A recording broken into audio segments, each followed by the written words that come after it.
Hello 18! Welcome back to my channel. Thank you for clicking this video.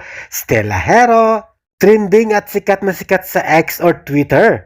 Lalo naging viral si Stell dahil sa kanyang pag-transform bilang Valko, isang sikat na game character sa online world.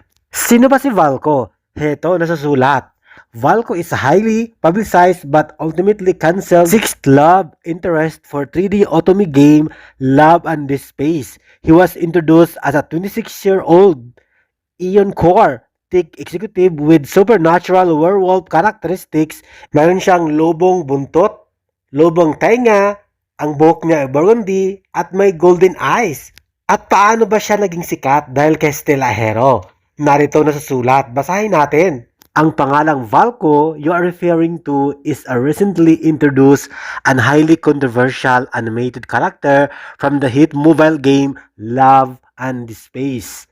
The connection between the character of Filipino pop star Stella Hero is an uncanny physical resemblance that fans quickly notice online. The viral resemblance following previews for the game's version 6.0 update, fans realized that Valko looked nearly identical to Stella Hero of the P-pop group SB19. This visual similarity sparked massive viral traction and memes across X or Twitter. Not only in Twitter but also in TikTok. Ang bilis ni Google makasulat sa kanyang diary na kung saan andun lahat ang mga detalye kung paano sumikat ng todo si Stell nang dahil kay Valko at si Valko din sumikat dahil kay Stella Hero. I mean, lalong nag-viral si Stell sa ganitong update ng mga social media, mga patransform into reality and then to animated. Animation to reality.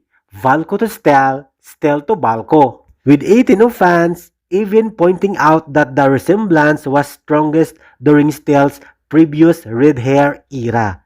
Ito pa, the character's fate. Valko was briefly introduced to the public on June 22 this year as the game's highly anticipated sixth love interest. However, due to severe backlash from the game's domestic Chinese player base, developers Infold Games officially canceled Valko's launch and development on June 30 this year. Dagdag pa ni Google, the fan movement despite his permanent removal from the game, fans of Love and the Space and the overlapping SB19 fandom parang nagrally at nagprotesta ang 18 gamit ang hashtag na Bring Valko Back.